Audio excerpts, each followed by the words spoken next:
My name is Leach, and I want to spend a little time discussing public history and show you a great example of what that looks like here in my home state of Louisiana.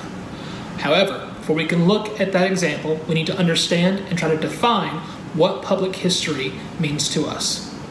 While historians in academia are usually known for focusing on writing, publishing, and teaching, public historians focus on history outside of academia.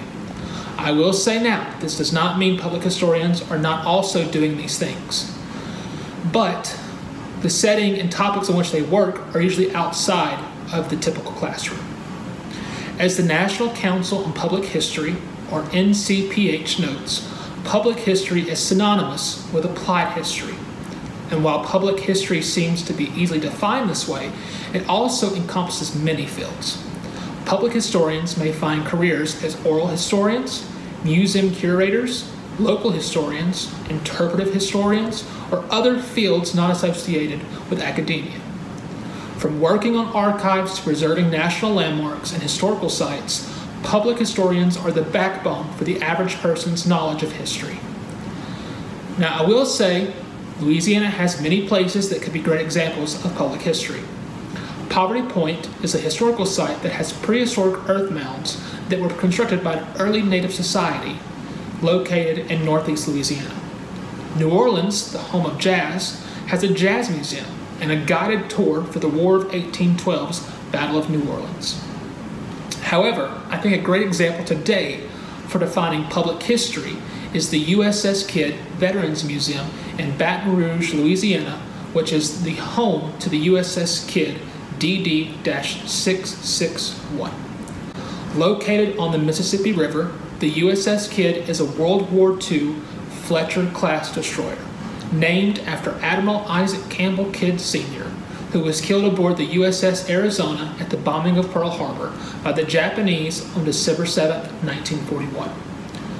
Commissioned in 1943 and known for suffering a devastating attack by a kamikaze on April 11, 1945 that killed 38 crewmen, the museum's website boasts the USS Kidd is the only Fletcher-class destroyer restored to her World War II 1945 configuration and open to the public for tours. Louisiana's travel guide also notes that the USS Kidd is only one of 4 Fletcher-class destroyers in existence, preserved as a museum. As the National Park Service writes, the USS Kidd has become one of the most important tourist attractions in the city of Baton Rouge. What is interesting about this fact is the fact that the ship did not originally have any connection to the state, but has since become an important piece of Louisiana culture. After serving in both World War II and the Korean War, the ship was officially decommissioned in 1964.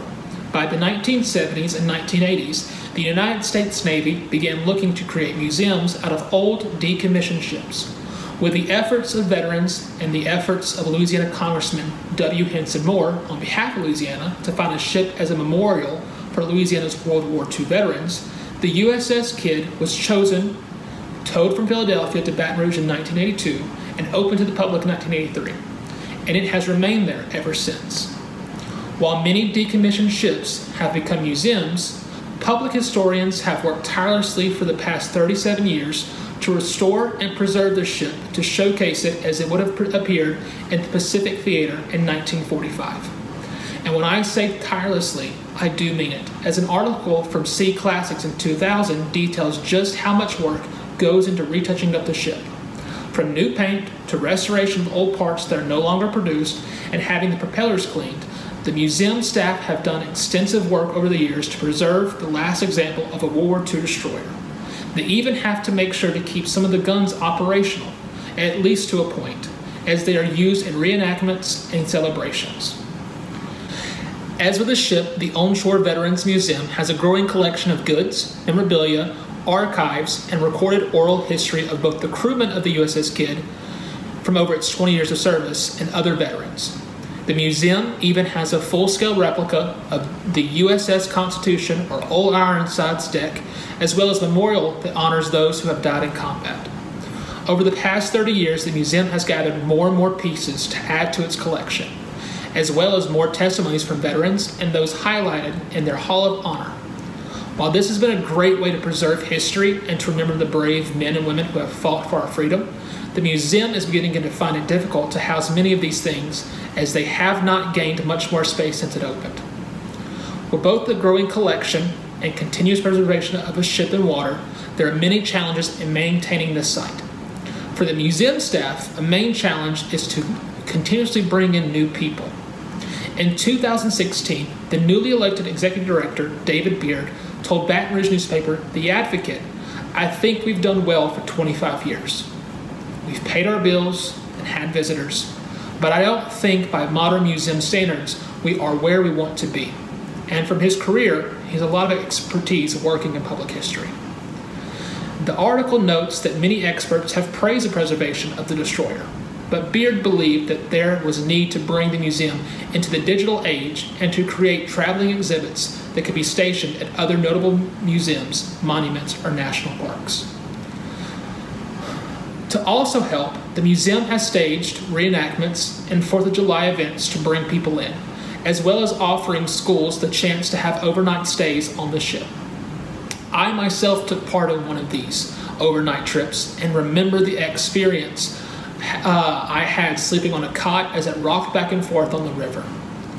In 2019, David Beard even told the local news station, WAFB-9, that they were working on a virtual reality simulator that would put visitors in the heat of battle near 1944 Japan.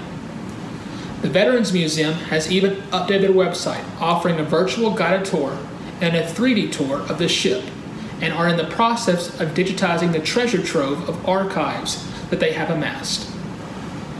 As the 225 magazine wrote, as with so many other historic sites, the KID is making a push toward digital, and while these technological advances require more community and financial support, the team at the KID is counting on the ship's educational value. As any historian will know, the information that can be gained when more material becomes readily available is invaluable. I myself would argue that as more information and archives become digitized, that the USS KID and its museum will become even more important. In the meantime, the public historians and staff working there are continuously working at preserving the past. While to some, the museum may not be important, I would argue that it stands as prime example of many aspects of the over-encompassing term of public history or applied history. I hope that I've shown you why the USS KID's Veterans Museum is important. Most ships like the KID are gone, as well as the stories of the men that fought. But with historical preservation, archival work, and oral history, the USS KID can remain for ages. Plus, with efforts to help digitize the collection, public historians can guarantee that the USS KID can still be instrumental in teaching future generations long after it's gone.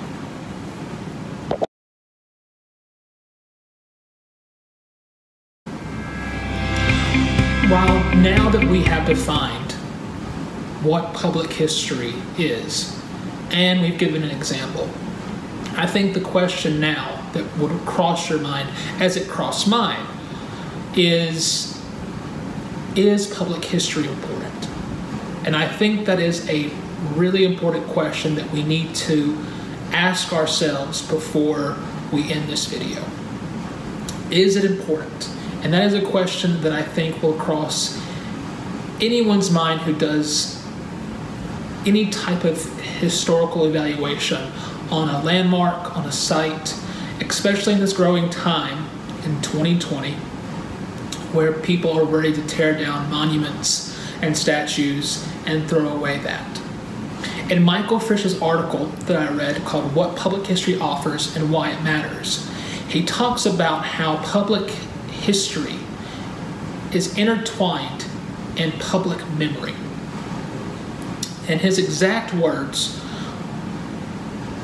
are where history, tradition, and memory and the public come together in more or less formal and explicit ways, from historic sites to representations of mass media and popular culture.